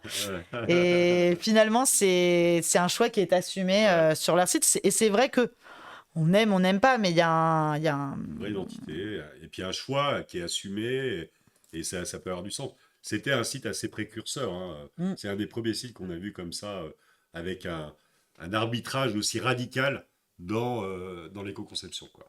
Exactement. Alors après, on peut se poser la question, Dalkia étant une filiale d'EDF avec un logo bleu et orange, pourquoi ils ont fait un site en vert? Ouais. Est-ce que c'est pour montrer qu'ils sont vraiment Ouais, éco-conçus? Bon, Ou après, voilà, on leur pardonne. et pourquoi Parce pas? que Et pourquoi pas en c'est vert un vrai, d'ailleurs? c'est un vrai site éco-conçu, donc Oui, c'est sûr que en fait, si les chiffres sont au rendez-vous, ben exactement. il y a pas de Job is greenwashing. done. Ouais. Exactement. On vous propose de prendre une minute pour faire le point et pour voir quels sont les éléments de votre site web qui pourraient être améliorés si vous en avez relevé. Ça nous permet aussi de voir. Ça vous force à vous poser un peu des questions là-dessus. Et nous, ça nous permet de voir sur quels éléments peut-être vous avez envie de faire des progrès. Si je réfléchis au site internet de l'agence, ça peut être de faire le ménage dans des contenus qui sont plus consultés. Ouais. Dans la bibliothèque de médias. Alors, bibliothèque de médias, Je pense qu'on pourrait le faire. c'est clair. Et aussi des articles de blog qui peuvent être assez anciens Ouais. et peut-être qui sont plus à l'heure du Pertinent, jour exactement. Ou qui ont été remplacés par des articles plus nouveaux et plus pertinents. sur le même sujet et donc Exactement. qui nous permettraient aussi de faire un peu de ménage. Voilà. On va faire ça. Bah voilà, très bien. Toujours repartir aussi pour nous avec une to-do list. Exactement. Donc voilà, n'hésitez pas à nous partager ce que vous avez envie de mettre en place. Alors maintenant, va parler comment de j'évalue concret. l'impact écologique de mon site? Voilà, on va être un peu concret maintenant. On va vous donner des outils qui vous permettent en effet de calculer l'impact de votre site sur le plan environnemental. Alors, le premier outil qu'on utilise régulièrement, c'est Website Carbon Calculator, qui marche bien, qui est très simple. Il suffit simplement de rentrer l'URL de sa page. Ouais. Parce que comme tu dis, ça va pas traiter tout le site internet, ça va traiter les pages les unes après les autres. Ça, faut faire gaffe parce que parfois on se dit waouh, je suis A, on est des stars. Ouais. Ouais. Si t'es A sur une page avec du texte. Ouais. Exactement. Donc, c'est rare quand même que la page d'accueil ce soit Ouais. qu'une page avec du texte. C'était souvent une page assez gourmande. Exactement. Donc c'est déjà une bonne pratique de regarder votre page d'accueil. Et donc ça va analyser 5 choses. Le transfert de données, l'intensité énergétique des données web, les sources d'énergie utilisées par le centre de données, Donc il arrive à voir qui héberge, ouais. et quelles sont les sources d'énergie qu'utilisent l'hébergeur que vous utilisez, l'intensité carbone de l'électricité. Donc ça, je sais pas si est-ce que l'électricité est très carbonée ou pas très carbonée? Est-ce qu'il arrive à toujours avoir les données? Je suis pas sûr. Ouais. Et puis le trafic du site internet. Et sur cette base-là, en fait, le principe, c'est de vous donner Donc c'est très bien parce que c'est très visuel et très simple. Parfois ça rame un peu, ça prend un peu de temps d'ailleurs pour choper l'information. Oui, vas-y. Non, mais c'est un peu le Nutri-Score de l'éco-conception. Exactement, c'est exactement ça. Donc vous voyez, ça va du vert au rouge. Et puis la petite pastille blanche, en fait, positionne votre page par rapport sur cette échelle, en fait. Et c'est c'est une échelle par rapport à la moyenne de de l'impact environnemental des sites internet dans le monde. Ouais. Okay. Donc si vous êtes dans le vert, vous faites partie des plus performants, et dans le rouge, évidemment, des moins performants. Après, donc c'est intéressant d'avoir ce côté comparaison. Parfois, ils te donnent des ordres de grandeur aussi. C'est l'équivalent d'un chargement de téléphone ou d'un jean ou d'un vol en avion. Enfin, moi, je trouve que c'est intéressant aussi d'avoir ces ordres de grandeur-là. Ça permet de rendre tangible. Parce qu'on est là, des grammes, c'est quoi ces grammes-là? Non, mais c'est vrai, c'est pas évident. Ouais. Et ça, ces petits comparatifs sont intéressants. Ouais. Après, se comparer avec l'Internet mondial, ça nivelle un peu vers le bas. Ouais, c'est clair. Parce que vous avez énormément de gens qui en ont rien à faire de ces sujets-là, qui vont pas développer avec le top des performances, et qui vont pas héberger aussi propre que des bons hébergeurs qu'on pourrait avoir en France. Ce qui veut dire aussi que ce qui peut être intéressant, c'est se comparer donc, par rapport aux autres avec les limites que tu viens d'évoquer. Et il y a aussi une autre comparaison qui peut être intéressante, c'est vous comparer vous-même dans le temps. Carrément. De vous dire chaque année, je fais un test sur, je sais pas, une dizaine de pages de mon site, qui peuvent être par exemple les pages les plus consultées, ça peut être pertinent. Et vous regardez comment évolue votre site internet au fil des années. Donc on a fait l'exercice pour nous, on l'a fait en 2020, en 2024, en 2025, et on est passé de 0,24 grammes à 0,18 grammes, et en 2025, 0,17 grammes. Donc, parce que l'enjeu, c'est ça aussi, c'est pas simplement de concevoir un site internet éco-conçu, c'est comment est-ce que je fais au quotidien pour l'améliorer et le rendre Et ça, de c'est moins pas en moins facile. énergivore. Ouais, tout à fait. Donc là, on a gagné 0,1 gramme. Ouais, là, on arrive un peu dans les pouillèmes. Là. On va refaire le site. Voilà. Et juste, il y avait une question dans le chat. Donc, ouais, vous mettez bien une URL d'une page et c'est ça que Website Carbon Calculator va analyser. Et juste, on va vous présenter d'autres outils. Tous les outils qu'on vous présente, ils sont gratuits. Ouais. Et je voulais dire aussi, ils sont tous limités. Parce qu'il y a des choses qu'ils ne vont pas mesurer. Ouais. Ils ne vont pas savoir si votre site, il envoie des mails. Et s'il envoie des mails à la Terre entière, ça a vachement d'impact. C'est clair. Il ne sait pas toujours quelle énergie alimente votre data center. Donc, c'est aussi à prendre avec un petit peu de recul. Ouais. C'est pas une donnée archi complète. Je sais pas si vous faites un bilan carbone de votre entreprise. C'est quand même un élément objectif, mais qui est un élément objectif, mais qui n'est pas exhaustif. Exactement. Donc un autre outil, c'est Green IT Analysis, qui est une extension de Google, qui va, pareil, faire un certain nombre de contrôles et qui va vous donner une checklist, en fait, avec l'ensemble des bonnes pratiques pour avoir un site véritablement éco-conçu. Et pour chacune de ces bonnes pratiques, va vous dire, donc une croix rouge, vous n'y êtes pas, un check vert, vous y êtes, et un point orange peut mieux faire. Voilà. Et c'est pareil, c'est très opérationnel, très concret. Quoi. Ouais, ça peut faire un petit peu peur parce qu'on a rajouté cette capture d'écran juste pour Green IT. Parce que sur le précédent outil que tu partageais, en fait, tu vas sur Website Carbon Calculator. D'ailleurs, vous aurez les slides qui seront publiés en livre blanc sur notre site que vous pourrez télécharger et vous aurez les liens vers tous les outils. Si vous n'avez pas noté, vous inquiétez pas. Donc ça, tu vas sur un site, c'est en ligne, tu mets ton URL, c'est facile. Green IT, comme tu disais, c'est une petite extension que vous ajoutez sur votre navigateur Chrome. Ouais. Donc après, vous pouvez l'activer quand vous êtes sur un site internet. Donc là, par exemple, on va sur un site et il va falloir ouvrir votre inspecteur pour voir le code. Donc là, ça peut faire flipper certains, mais vous inquiétez pas, ça va bien se passer. Et on vous a mis où cliquer. En fait, une fois que c'est installé sur votre navigateur, vous faites un clic droit sur le site, vous cliquez sur Inspecter. Là, vous allez avoir cette partie code qui va s'afficher. Et ensuite, vous allez cliquer sur ces petits chevrons là qu'on vous a entourés. Et ensuite, ça va vous déclencher des outils d'analyse. Et là, Green IT Analysis va être proposé. Vous cliquez dessus. Et en fait, ça va vous générer une analyse. Donc là, c'était l'analyse pour notre site internet sur la page d'accueil. C'est toujours par page. Ouais. Et c'est ce que tu disais, Nicolas. Tu as les croix, le vert et le orange au milieu. Et te dit concrètement ce que tu dois améliorer. Alors, ce qui est intéressant, c'est que vous voyez sur Website Carbon Calculator, on était, je crois, sur A ou B, et là, il nous positionne sur C, en éco-index. Ouais. Donc, vous voyez, d'un outil à l'autre, ils ne positionnent pas la même chose. Je pense que c'est parce que les outils n'analysent pas les mêmes choses. Ouais. Donc, c'est bien aussi de regarder sur différents outils. Moi, je trouve que c'est intéressant. Ouais. Et là, peut-être, vous allez voir des choses qui peuvent paraître un peu techniques, dans les croix rouges, c'est par exemple, il y a des ressources qui ne sont pas assez mises en cache. Et si tu mets des choses en cache, ça évite que chaque utilisateur, chaque appel de la page vienne recharger des informations. Ouais. Donc il y a peut-être des trucs, vous allez vous dire, waouh, le cache, c'est pas le truc le plus compliqué à comprendre. Mais parfois, il y a des trucs de CSS, des trucs un peu plus complexes. Quand on n'est pas développeur, on ne sait pas. Rien. Ouais. Mais en tout cas, vous pourrez en parler avec votre presta et eux, ils vont pouvoir creuser ça. Troisième outil, Website Footprint.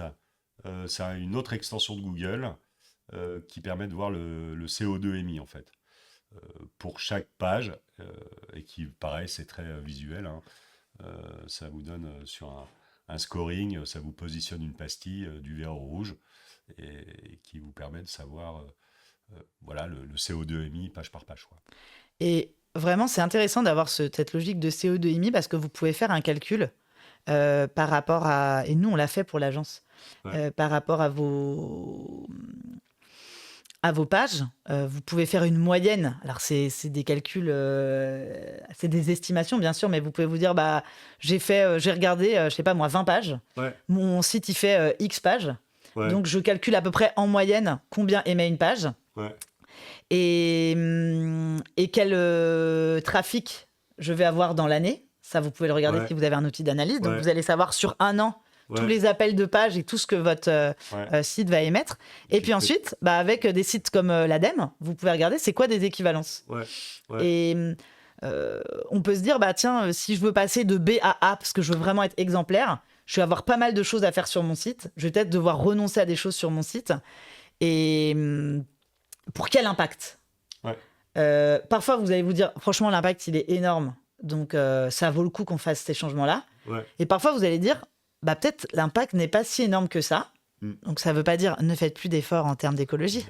Mais peut-être que ça va vous sensibiliser d'avoir manipulé ces chiffres à d'autres actions en vous disant, bah, en fait, c'est vrai que finalement, nous, nos déplacements dans l'entreprise, c'est des trucs qui émettent vachement plus de CO2 que d'autres usages. Et ça peut vous sensibiliser à d'autres actions. Aller à vos rendez-vous clients en train plutôt qu'en voiture, ce genre de choses. À vélo. Ça dépend si tu vas à Brest, tu mets le vélo dans le train quand même. Ça nous est arrivé. Tout à fait. Mais je trouve que c'est intéressant de manipuler ces chiffres parce que ça va vous ouvrir les chakras au-delà de votre site internet. Exactement. Et c'est chouette. C'est intéressant. Donc on l'a dit, tester plusieurs pages, parce qu'évidemment, chaque page n'a pas été conçue et avec des contenus qui sont différents. Donc il ne faut pas hésiter à tester différentes pages. On l'a dit aussi, ce n'est pas exact à 100%, ce sont que des estimations. Mais voilà, mais ça vous donne des éléments concrets, même si ce n'est pas parfait, mais ça vous donne quand même un référentiel à partir duquel vous pouvez vous positionner par rapport aux autres et puis aussi vous positionner sur le temps long pour mesurer en fait les évolutions et les gains que vous pouvez parvenir à mettre en œuvre. Le brief de l'amour. Ouais. Est-ce que vous voulez nous donner un site web dans le chat et pour qu'on regarde un petit peu très rapidement Même si on a peu la bourre. Ça va aller. Une première analyse avec un score d'éco-conception et peut-être qu'on regarde rapidement ce qu'on peut mettre en place. De toute façon, c'est quand on a une démarche plus précise sur l'éco-conception, on confie ça à nos créas et à nos développeurs. On ne le fait pas en 1 minute, Nicolas et moi. Mais ça permet de commencer à faire l'exercice ensemble et peut-être vous sensibiliser à faire l'exercice aussi sur votre site. Donc, si vous voulez nous partager donnez-nous une URL. Un site, une URL, on va pouvoir regarder ça ensemble. Ça peut être votre site web. Ou le site web de votre concurrent, si ça vous amuse. Ou de notre concurrent à nous. Ouais, on ne jugera pas. On n'a pas de concurrent.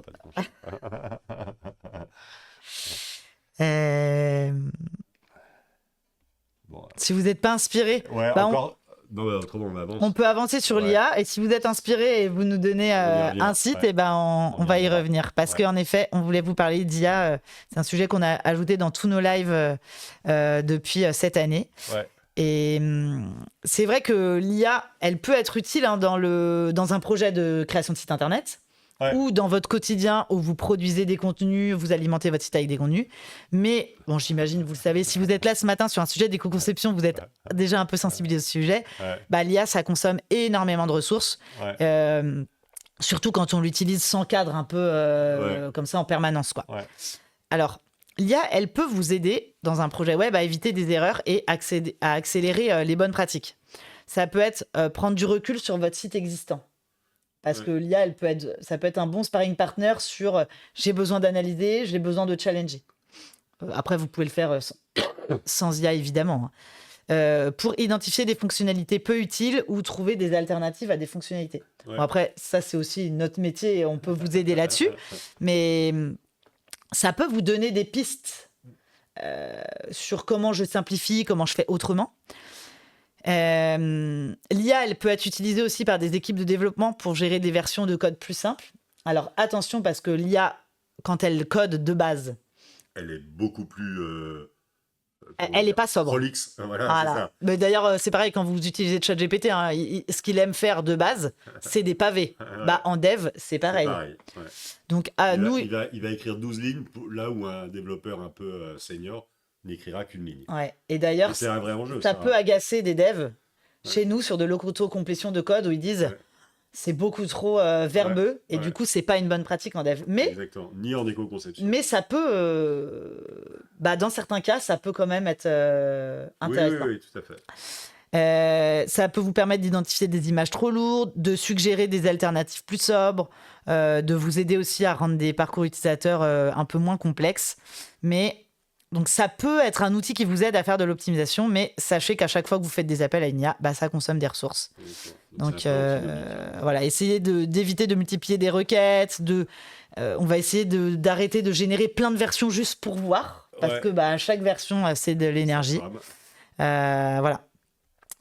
Alors, est-ce que je crée mon site web grâce à une IA qui sera un des sujets d'un de nos lives de 2026. L'année prochaine, c'est vrai qu'aujourd'hui, vous pouvez créer des sites web avec de l'IA. Il y a des solutions comme Lovable, par exemple, que nous, on a testé à l'agence, qui permettent de le faire.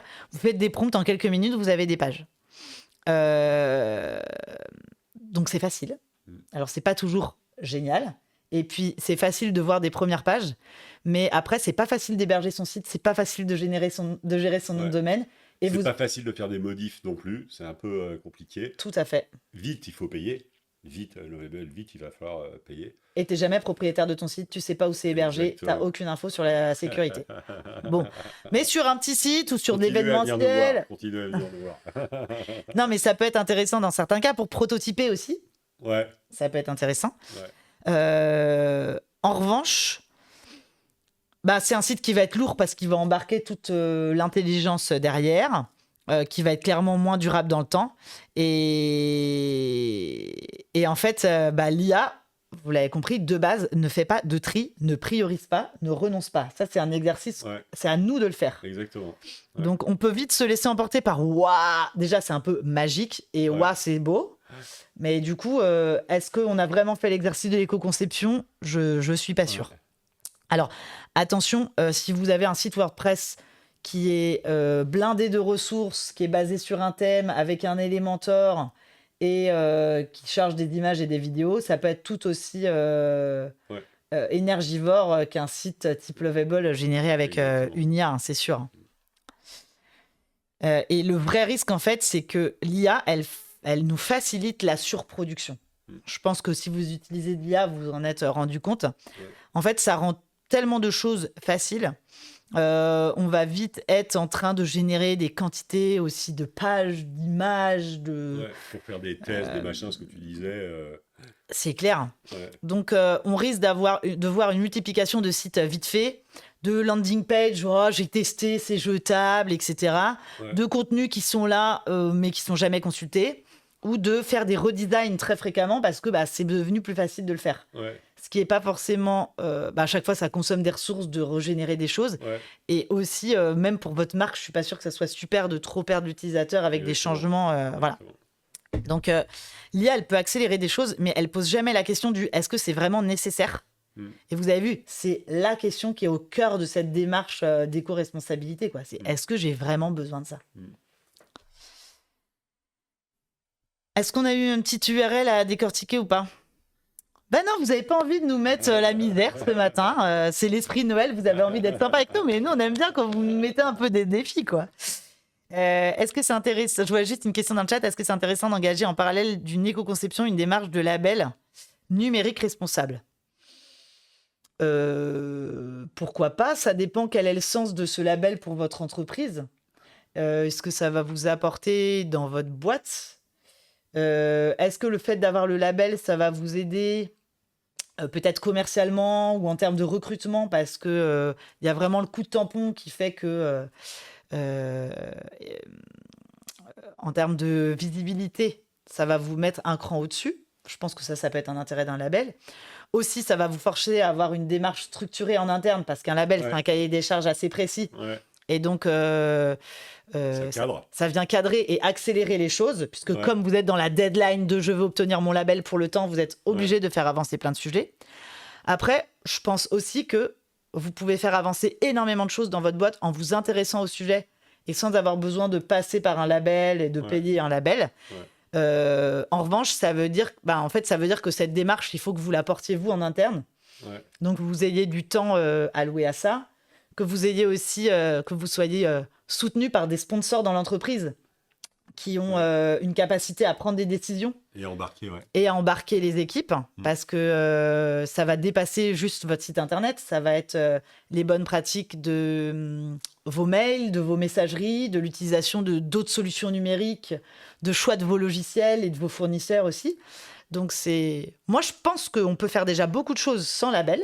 Ouais. Mais il faut qu'il y ait une vraie... Si c'est vous, dans votre coin, dans votre équipe, qui vous dites « Ah, j'ai trop envie de faire ça » et que vous n'êtes pas soutenu en interne par la direction et des équipes qui vont vous soutenir dans la démarche, je pense que c'est un petit peu difficile. Ouais.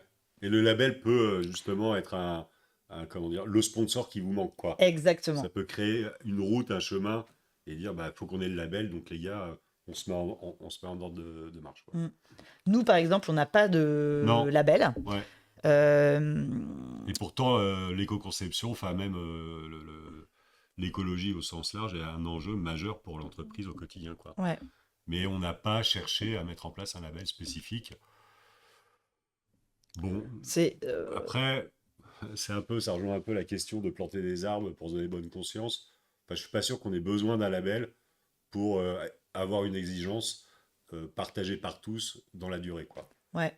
C'est aussi parce que nous, on a cette sensibilité-là et que c'est aussi porté par des collaborateurs dans l'entreprise. Exactement. Par exemple, on a un comité RSE qui est constitué de salariés volontaires qui tournent et qui proposent des actions. Donc, ça va au-delà même du numérique. Absolument. Donc, on sait que si on a envie de tester des choses, de changer des usages, ça prend du temps, hein, le changement. Parfois, il y a des gens qui sont plus réticents. Et puis, dans certaines périodes où il y a de fortes activités, c'est plus dur, c'est normal. L'humain a du mal à changer. Mais on sait que on a cette culture d'entreprise où on peut faire bouger les choses. Donc, c'est plus facile pour nous, c'est sûr. Et on n'a jamais fini d'apprendre et de s'améliorer. Exactement. Ça, c'est certain. Ouais. Ok. Donc, vous pouvez y aller par étapes en commençant par optimiser votre site web. Il y a Emma qui veut nous parler. Ah, on a des questions sur LinkedIn. Tu veux que j'y aille ? Hop, je veux bien. Pendant que tu vas les consulter. Vas-y, avance. Je voulais dire qu'il y a aussi des réflexes éco-responsables que vous pouvez adopter, c'est ce qu'on disait, pour réduire votre impact numérique. Donc, c'est supprimer ces vieux mails. Tiens, d'ailleurs, Nicolas, il nous a mis la pression il y a quelques temps là-dessus. On a des gens qui nous mettent la pression pour ranger, supprimer des trucs, c'est très bien. Et c'est vrai que moi, c'est pas un réflexe que j'avais forcément. Vous désinscrire à toutes les newsletters qui sont inutiles et que vous ne consultez plus. Envoyer un email uniquement quand c'est nécessaire.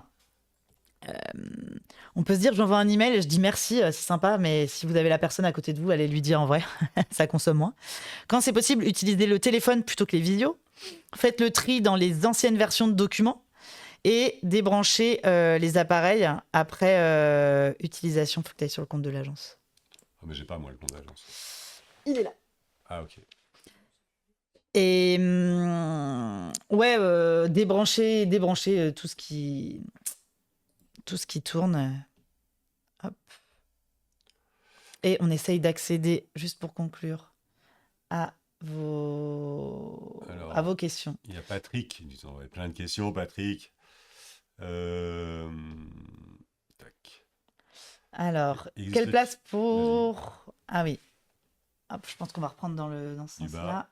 Quelle place pour les IA de codification dans l'éco-conception ? On en a parlé, en effet.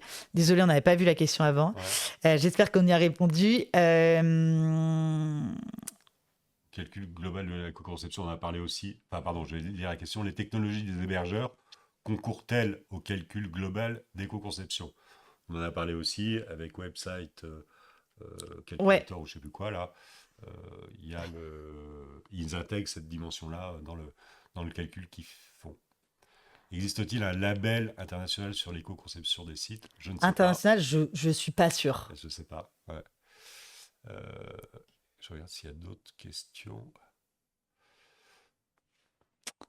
Et je crois qu'on a fait le tour des questions. Si vous en avez d'autres, n'hésitez pas. Et je regarde sur Twitch. Je n'ai pas l'impression. Bon, j'espère que ça vous a éclairé sur le sujet, que ça vous a aidé à avancer dans votre réflexion. J'ai vu que certains avaient envie de faire du ménage dans leur bibliothèque de médias, donc c'est bien, on va le faire ensemble. C'est toujours bien de se motiver à plusieurs. En tout cas, merci beaucoup d'avoir commencé votre journée avec nous.